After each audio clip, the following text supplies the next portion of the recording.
স্বাগত। আমি প্রগতি শুরু করছি আজকের সংবাদ। বেলদা বাসস্ট্যান্ড এলাকায় চওড়া রাস্তা হবে বাসস্ট্যান্ডের প্রবেশের জন্য ডিভাইডার, আর তার জন্য সরকারি জায়গা খালি করার নির্দেশ দিয়েছিল প্রশাসনের কর্তারা। বারে বারে মাপচোক হলেও এখনো সিদ্ধান্ত নিতে পারেনি। আর রবিবার সমস্ত দপ্তরের কর্তারা, বিধায়ক সহ প্রশাসনিক কর্তারা হাজির থেকে তা ফাইনাল হবে। তাই আতঙ্কে রয়েছে পথি পার্শ্বস্থ ব্যবসায়ীরা। বেলদা বাসস্ট্যান্ড এলাকায় চওড়া রাস্তা হবে বাসস্ট্যান্ডের প্রবেশের জন্য ডিভাইডার, আর তার জন্য সরকারি জায়গা খালি করার নির্দেশ দিয়েছিল প্রশাসনের কর্তারা। বারে বারে মাপঝোক হলেও তা এখনো সিদ্ধান্ত নিতে পারেনি।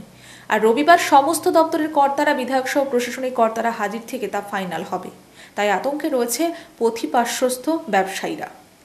উল্লেখ করা যেতে পারে, বেলদা শহরে কোনো কেন্দ্রীয় বাসস্ট্যান্ড না থাকায় রাস্তার মধ্যে দাঁড়িয়ে বাস থেকে নামা ওঠার কাজ করতে হয়। তাই বিধায়ক বেলদায় যে দক্ষিণবঙ্গ পরিবহন সংস্থার বাসস্ট্যান্ডটি করা হয়েছিল তাকে কেন্দ্রীয় বাসস্ট্যান্ড করার প্রস্তাব দেওয়ার সেই কাজ দ্রুত গতিতে এগোচ্ছে। তাই রাস্তার ধারে যে সমস্ত দোকানদার বসেছিলেন তাদেরকে কিছুটা ভেঙে দেওয়া হলেও তাতে হবে না। তাই পূর্ত দপ্তরের নকশা অনুসারে বেলদা দীঘা বাইপাস থেকে বেলদা ট্যাক্সি স্ট্যান্ডের আগে আমতলা পর্যন্ত ৪৫ ফুটের রাস্তা হবে, আর তারপর থেকে বেলদা বটতলা পর্যন্ত ৬৮ ফুটের রাস্তা ডিভাইডার ড্রেন করার পরিকল্পনা রয়েছে। আর বেলদা বাসস্ট্যান্ড থেকে শ্যামপুরা বাইপাস পর্যন্ত পরবর্তী পর্যায়ে ৪৫ ফুটের রাস্তা হওয়ার কথা। সেই মতো পূর্ত দপ্তরকে নির্দেশ দেওয়া হয়েছে। বেলদা দীঘা বাইপাস থেকে বেলদা বাসস্ট্যান্ড পর্যন্ত কাজ যাতে দ্রুত তৈরি করা হয় তার জন্য রাজ্য প্রশাসনের পক্ষ থেকে চাপ দেওয়া হচ্ছে ঠিকাদার সংস্থাকে। সেই মতো রবিবার ফাইনাল মাপঝোকের পরে কাজ শুরু হবে। শুক্রবার নারায়ণগড় ব্লক অফিসে বৈঠকের পরে সিদ্ধান্ত হয়েছে রবিবার সকালে সর্বস্তরের প্রশাসনিক কর্তারা উপস্থিত থেকে ফাইনাল করবেন। ফলে বেলদা বাসস্ট্যান্ড থেকে শ্যামপুরা বাইপাস পর্যন্ত ৪৫ ফুটের রাস্তা চওড়া হলে রাস্তার দুই দিকে ব্যবসায়ীদের কিছুটা ভাঙতে হবে বলে জানা গেছে। তবে আপাতত এখন তা হচ্ছে না, পরবর্তী ফেজে এই কাজ হবে বলে জানা গেছে।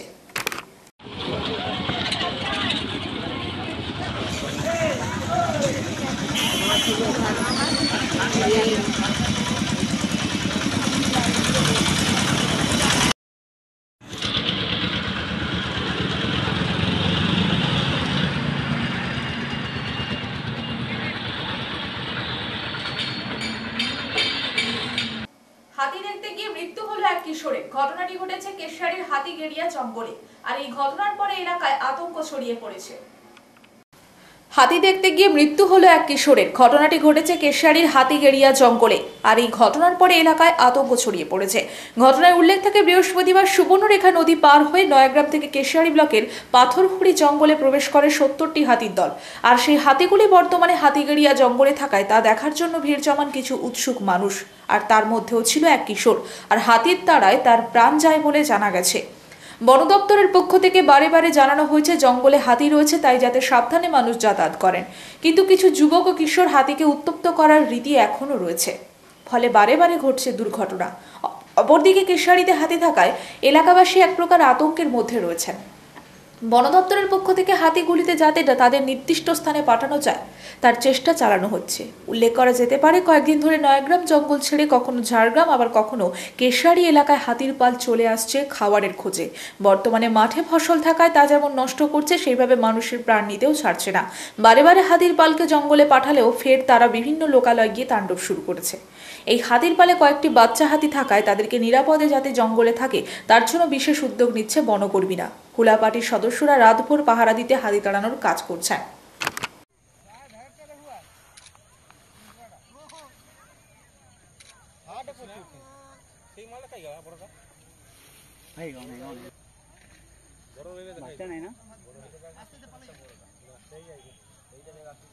এটা করে হাতি আর গোটা সেরকম হাতি গোটা ছিল বড়টা কারণ এই জায়গায় বড়টা আছে কি তো হ্যাঁ হ্যাঁ বাস বাস বাস সেটাই এত বাজে আই তো আছি আছি আছি এই কান ফাটা কান ফাটা। রাজ্য বিধানসভায় অপরাজিতা বিল পাশ করলেও কেন্দ্রীয় সরকার সেই বিল পাশ করছে না। আর সেই বিল পাশের দাবিতে শনিবার সারা রাজ্যের সঙ্গে পূর্ব মেদিনীপুর, পশ্চিম মেদিনীপুর ও ঝাড়গ্রাম জেলার প্রতিটি বিধানসভা এলাকায় মিছিল পথসভা করল মহিলা তৃণমূল কংগ্রেস। রাজ্য বিধানসভায় অপরাজিতা বিল পাশ করলেও কেন্দ্রীয় সরকার সেই বিলে পাশ করছেন না। আর সেই বিল পাশের দাবিতে শনিবার সারা রাজ্যের সঙ্গে পূর্ব মেদিনীপুর, পশ্চিম মেদিনীপুর ও ঝাড়গ্রাম জেলার প্রতিটি বিধানসভা এলাকায় মিছিল ও পথসভা করল মহিলা তৃণমূল কংগ্রেস। এদিন নারায়ণগড় ব্লক মহিলা তৃণমূল কংগ্রেসের পক্ষ থেকে বেলদা শহরে মিছিল ও পথসভা করেন। এদিন ব্লকের মহিলারা হাজির ছিলেন। মিছিলের স্লোগান ছিল বিধানসভায় পাশ হওয়া মহিলা ও শিশু সুরক্ষা অপরাজিতা বিলটিকে আইনে পরিণত করতে কেন্দ্র সরকারকে অবিলম্বে পদক্ষেপ গ্রহণ করতে হবে। নেতৃত্ব দেন মহিলা তৃণমূল কংগ্রেস নেত্রী সুপর্ণা জৈন। এছাড়াও হাজির ছিলেন বিধায়ক সূর্যকান্ত অট্ট, মিহির চন্দ্র, ব্লক সভাপতি সুকুমার জানা সহ প্রমুখ। তবে এই দিন বেলদার পাশাপাশি সারা রাজ্য জুড়েও প্রতিবাদ মিছিল সংগঠিত হয়।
হারিয়ে যাওয়া প্রায় 300টি ফোন উদ্ধার করে ফিরিয়ে দিল পূর্ব মেদিনীপুর জেলা পুলিশ। পূর্ব মেদিনীপুর জেলার 26টি থানার বিভিন্ন প্রান্ত থেকে চুরি যাওয়া ফোনের একাধিক অভিযোগ এসেছিল বিভিন্ন থানায়। হারিয়ে যাওয়া প্রায় 300টি ফোন উদ্ধার করে ফিরিয়ে দিল পূর্ব মেদিনীপুর জেলা পুলিশ। পূর্ব মেদিনীপুর জেলায় 26টি থানার বিভিন্ন প্রান্ত থেকে চুরি যাওয়া ফোনের একাধিক অভিযোগ এসেছিল বিভিন্ন থানায়। সেই অভিযোগের ভিত্তিতে থানার পুলিশ আধিকারিক ও জেলা পুলিশের সহযোগিতায় তদন্ত শুরু হয়। কারো মেলা দেখতে যাওয়ার সময় চুরি হয়ে যাওয়া, কারো বা বাজার করতে যাওয়ার সময় হারিয়ে যায় ফোনগুলি। শুক্রবার বিকেলে পূর্ব মেদিনীপুর জেলার পুলিশ লাইনে পূর্ব মেদিনীপুর জেলা পুলিশ সুপার সৌম্যদীপ ভট্টাচার্যের উপস্থিতিতে ফোনের মালিকদের হাতে তুলে দেওয়া হয় ফোনগুলি। ফোনের নির্দিষ্ট নথিপত্র, ফোনের মালিকের পরিচয়পত্র জমা দেওয়ার পরেই হারিয়ে যাওয়া ফোনগুলি হাতে পায় ফোন মালিকেরা। দীর্ঘদিন বাদে ফোন ফেরত পাওয়ায় খুশি সবাই। পুলিশের এই উদ্যোগকে সাধুবাদ জানিয়েছেন তারা।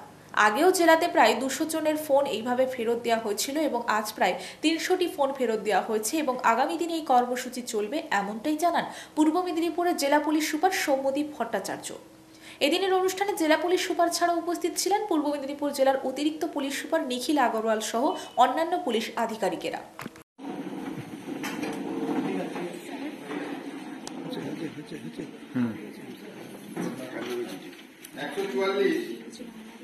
জয়দেব দাস হলদিয়া।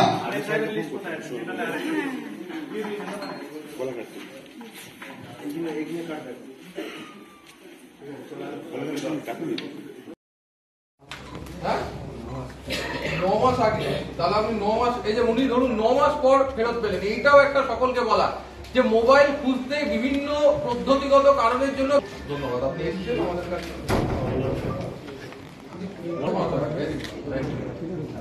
সৌরভ গিরি মানিসদা,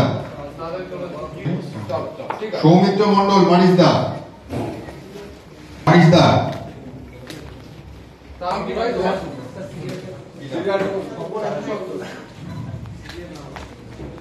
বিলাস। শনিবার এবার পূর্ব মেদিনীপুরে কাঁথি সাংগঠনিক জেলায় বিজেপির সদস্যতা অভিযানে অংশগ্রহণ করেন লকেট চ্যাটার্জি। তিনি বলেন, বিশেষ করে দক্ষিণ কাঁথি বিধানসভা এলাকায় সদস্যতা অভিযান নিয়ে ব্যাপক সাড়া পেয়েছেন বলে এমনটা জানাচ্ছেন। তার সাথে বাংলাদেশের বর্তমান পরিস্থিতি নিয়ে রাজ্য সরকারের সমালোচনা করেন এবং একের পর এক ঘটে যাওয়া ঘটনা রাজ্য সরকার তেমনভাবে গুরুত্ব দেয় না বলেও আজ বাংলাদেশ থেকে সহজে এই রাজ্যে প্রবেশ করছে। দাঁড় করিয়ে দিন, এরপর কি আছে? একটু বসিয়ে দিন, তাহলে সুবিধাটা আছে। এতজনকে সামনে নিলে অসুবিধা না, না এক যে বসতে ভালো আছেন তো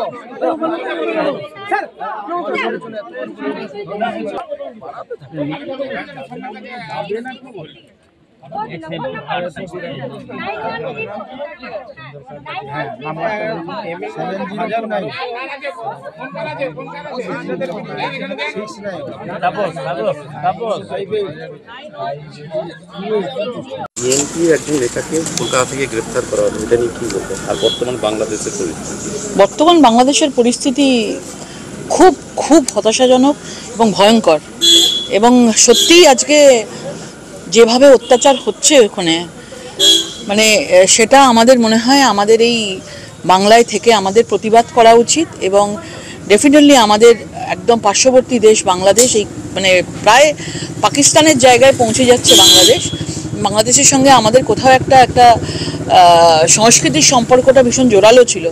কিন্তু আজকে যখন দেখছি যে ভারতীয় পতাকার ওপর দিয়ে হেঁটে চলে যাচ্ছে, সেটা তো ভয়ঙ্কর জিনিস। এই জিনিস যে আমাদের দেখতে হবে আমাদের পাশের দেশ থেকে, যে দেশ আমাদের কাছ থেকে এত কিছু সাহায্য পেয়েছে, এত কিছু সাহায্য পায়, আজকে এই অবস্থা হয়েছে দেশটার, তো মানে খুব খারাপ লাগছে। এবং যারা রয়েছে, আমরা দূর থেকে আমরা সমবেদনা জানাতে পারি, প্রতিবাদ করতে পারি, আমাদের সবার আওয়াজ তোলা উচিত।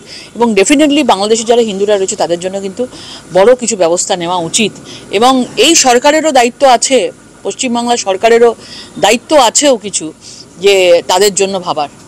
সেক্ষেত্রে রাজ্য সরকার বলছে যে এটা সম্পূর্ণ কেন্দ্রের ব্যাপার, সেক্ষেত্রে না, হাত গুটিয়ে নিলে তো তাদের চলবে না। রাজ্য সরকারকে যখনই হিন্দুদের ব্যাপার হবে তখনই হাত গুটিয়ে নিয়ে বলবে এটা ইন্টারন্যাশনাল বিষয় রয়েছে, আর বাকি সময় তুমি যখন এখানেও হিন্দুদের ওপরে অত্যাচার করো তখন তুমি নানা রকমের কথা বলো, এটা তো হতে পারে না। না, এটা সবসময় যে কোনো লোকেদের যে কোনো দেশে আজকে যদি এইভাবে অত্যাচারিত হয় তারও দু কথা বলা উচিত।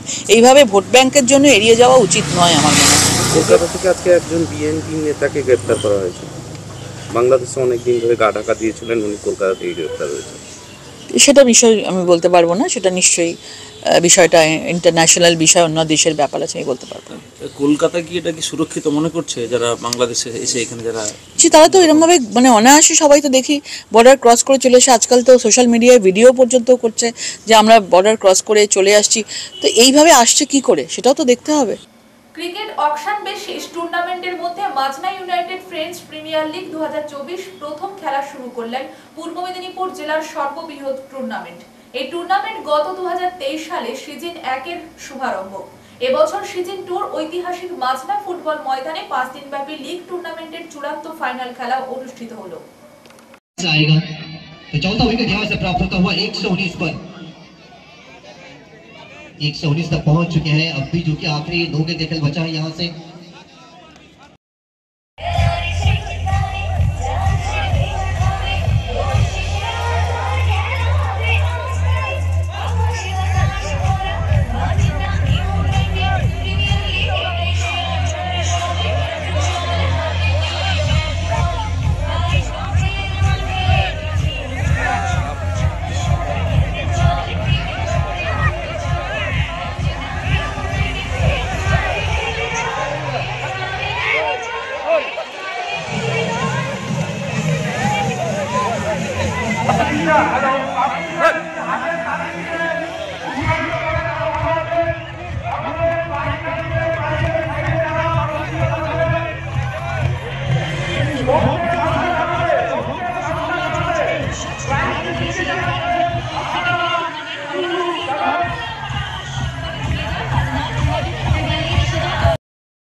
সংবাদ এই পর্যন্ত, নমস্কার।